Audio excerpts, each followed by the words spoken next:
Hi, welcome back, folks. It's story time telling. Music 101, Music History with Kurt Thompson. Let's continue on in history now. This chapter is entitled The Mighty Five, and it has something to do with Russians and Russian composers. So, turn off the lights, put on a candle, put the fan on low, and make yourself some hot cocoa or hot tea, and prepare to fall asleep as you listen to a little bit of music history. The Russians were introduced to Western music in the 10th century when Prince Vladimir of Kiev decided that everybody should become a Christian. Interesting there. Before then, the Russians had only been interested in singing their own folk songs. Once the church got established, it didn't think much of folk music at all. Church authorities thought it was a distraction. Things finally came to a head in 1636 when the leader of the church, the Patriarch Joseph, banned all music making in the home. Whoa, now that's pretty hardcore, isn't it? In Moscow, 50 wagon loads of instruments were burned in a big bonfire and dumped in the river. All the peasants thought it was a party. They stood around and cheered. I don't think they understood whose instruments they were. Those things cost money, you know. A little while later, oh my goodness, you see how this is working already? Music history and sleep is just a perfect combination. Peter the Great said music wasn't so bad after all and formed a military band just to get things going again. His daughter, the Empress Elizabeth, liked opera, although her servants had to go door to door to convince the other nobles to come to the theater. By the time of Catherine the Great, they didn't need any more convincing. Catherine was particularly fond of comic French opera. Mikhail Glinka is the first Russian composer worth any mention. Everyone before him had been in a trial model. Glinka decided that what he needed to do was establish a truly Russian style of music. None of this important variety for him. He realized that what the Russians did better than nearly anyone else was to sing folk songs, so he based much of his music on those. This time, no one set fire to him or dumped him into the river. Good for him. Glinka is best remembered for two operas, A Life for the Tsar and Ruslan and Ludmilla. Neither of them was particularly well received at its premiere performance. A Life for the Tsar got a tepid reaction at best. Maybe part of the problem was that Glinka wrote the overture first and then the opera to follow it. You can't get ahead that way. Ruslan fared even worse. At the first performance, even some of the singers and members of the orchestra booed the production. Now that's funny when the people involved in the production and performance are booing it. Glinka was a weakling child and a lazy adult. He was weepy, romantic, and fell in love every few weeks or so. But he is considered the father of Russian music, so what can I say? The composer who really brought Russian music into its own was Mily Balakirev, who was born in 1837 in the little village of Nizhny Novgorod. He was stocky with a big square head, thick neck, and squinty little eyes. He worked most of his life for the government. Balakirev gathered around him a group of 4 other young composers who all believed that Russian music was the greatest thing since sliced bread. They were Cesar Cui, Alexander Borodin, Nikolai Rimsky-Korsakov, and Modest Mussorgsky. The 5 of them would gather at Balakirev's home and talk about music till all hours of the morning. Together, they have come to be known as the Mighty Five or the Mighty Handful. In France, they're called Les Cinq.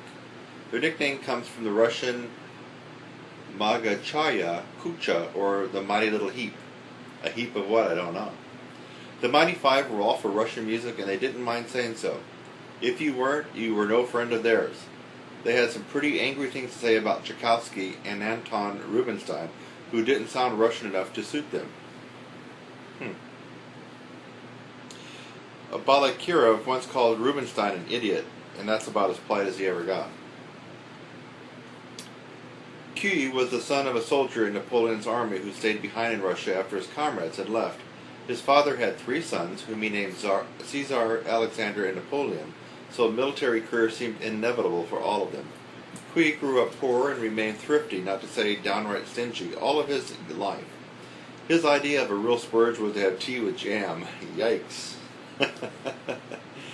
That's really splurging, Kui.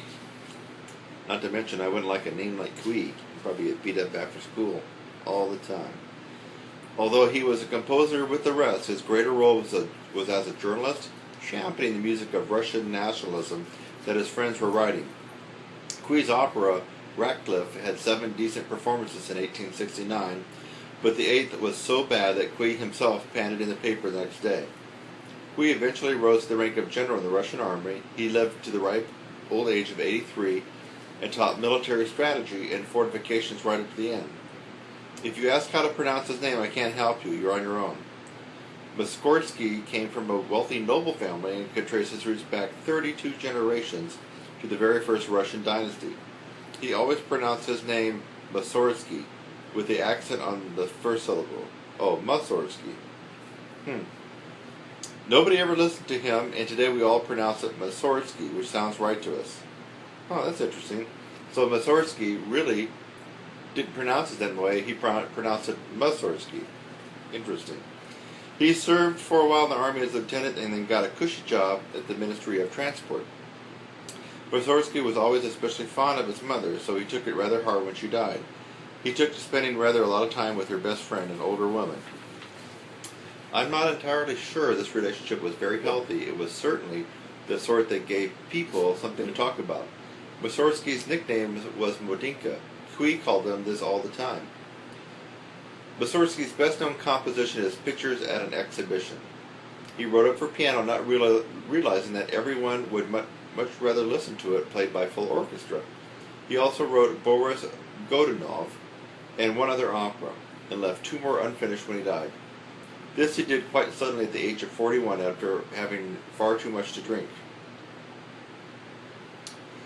Rimsky-Korsakov was a Navy man, and as a small boy, once fell off the mast of a ship just to get used to the idea. Wow. He tells us that the mast was 7 stories tall, but he might have exaggerated a bit. Okay, so let's see what else here. While all the others were busy talking, Rimsky-Korsakov actually got down to the business of composing music. Unless you grew up on another planet, you will have likely have heard his Scheherazade suite, sorry, should have known that one, and probably Capriccio Espagnol. His opera, Mozart and Salieri, is largely responsible for perpetuating the idea that Mozart was murdered by his jealous rival. He wrote about 11 other operas, but their titles don't leap to mind. Among his operas is one with cumbersome title of The Tale of the Tsar Sultan, his son the famous and mighty Prince Guidon Sultanovich, and the beautiful Swan Princess. He might have entered this in a contest for the longest opera title, but I can't be sure. The only music anyone still know from this is a piece from the 3rd act, which we shall now call The Flight of the Bumblebee. Yeah, I know that one, and I bet you guys too.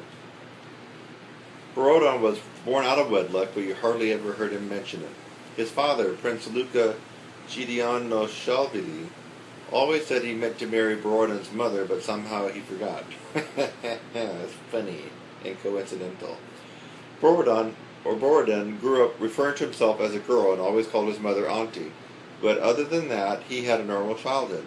He tried to blow up the house a few times as his mother had made the mistake of giving him a chemistry set. He eventually became a doctor of medicine and a full-time professor of chemistry. His researches on the fluoride of benzol was a big hit in 1863. Music was just a hobby. It cheers me up, and you may be glad to hear too that Borodin was awkward as a young man dating girls. He once showed his date the linen closet since he couldn't think of anything else. Okay, so later he got better at it and had both a wife and a mistress. He wrote long letters to his wife telling her how much he liked his mistress. Weird. She probably didn't want to hear about it.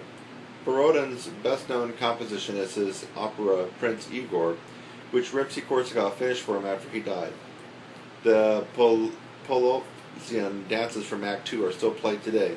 He also wrote a whole set of variation on Chopsticks. Chopsticks was first published in Glasgow in 1877, in case you were wondering. As the years wore on, the members of the Mighty Five gradually drifted apart. Somehow the magic had gone out of the relationship. Rimsky-Korsakov, Borodin, and Balakirev all died of heart attacks. That's 3 out of the 5, or 60%, rather a high average, I'd say. It comes from worrying so much about the future of Russian music.